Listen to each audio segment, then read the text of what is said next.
जय किशोरी का नाम सुना है आपने? किसने नहीं सुना। फिर भी मैंने पूछा आपसे। जी अब सुना है।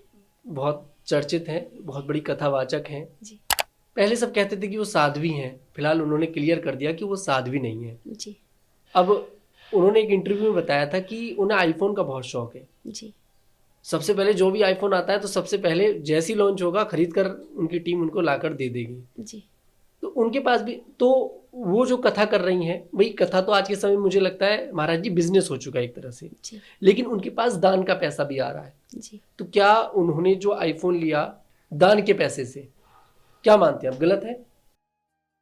मैं किसी की निजी जिंदगी पर कोई टिप्पणी नहीं करना चाहती हूँ, पर चूंकि मैं एक सन्यासीन हूँ और संत समाज की ओर से बोल रही हूँ।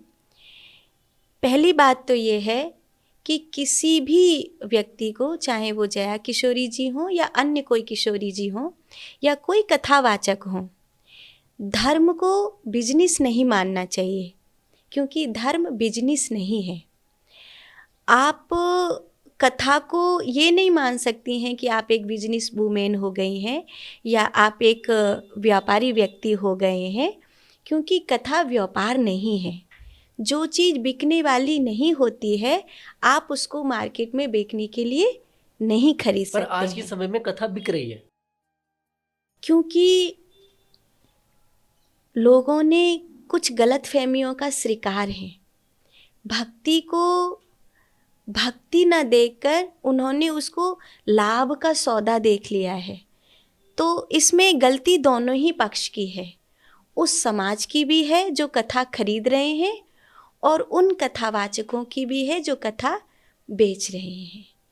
क्योंकि आप, कोई बेचने जाएगा कोई खरीदेगा, खरीदने वालों की भी तो गलती है कि जो चीज़ बिकने वाली नहीं है हम उसको खरीदने कैसे जा सकते हैं। आप किसी कथावाचक के पास जाकर डायरेक्ट ये पूछ रहे हैं कि आप क्या लेंगे।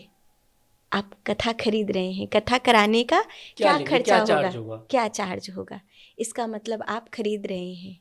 तो जब खरीदने वाले लोग आ गए तो बेचने वाले लोग भी पर आ गए। महाराज जी अभी मेरे से कोई पूछे, मेरे पास ये टॉबिल रखा है, अभी तन्नू भैया कहे महाराज जी आप ये टॉबिल कितने में बेचेंगे, तो मैं आपको फटकारूंगी। मुझे टॉबिल बेचना ही नहीं है, ये बिकने वाली चीज़ ही नहीं। मुझे जब बेचना ही नहीं है तो तन्नू भैया को खरीद अधिकार कैसे कैसे हुआ कि ये कहें कि मैं इसको खरीदूंगा। वही यही मेरा सवाल था कि अब हाँ, लोग तो जब वहां से बेचा जा रहा है, जब चीज को सेल किया जा रहा है तो लोग तो परचेज करेंगे। इसको दूसरे ढंग से देखिए, लोग खरीद रहे हैं इसीलिए ये लोग बेच रहे हैं। एक तरह से धंधा तो बन गया। हाँ, पर खरीदने वाले लोगों की ज़्यादा बड़ी गलती है। दोनों की गलती है, पर जो भीड़ खरीद पहुंच रही है उनकी ज्यादा गलती है। जो खरीद रहे हैं उनकी गलती है। जो चीज़ बिकने वाली नहीं है आप उसको, उन लोगों के पास क्यों जा रहे हैं जो उसको बेचने के लिए बैठे हैं। आप उन लोगों के पास जाइए जो आपको इस हीरे को हीरे की तरह दे। उन लोगों के पास मत जाइए जो आपको इस हीरे को गहने की तरह आपको दे।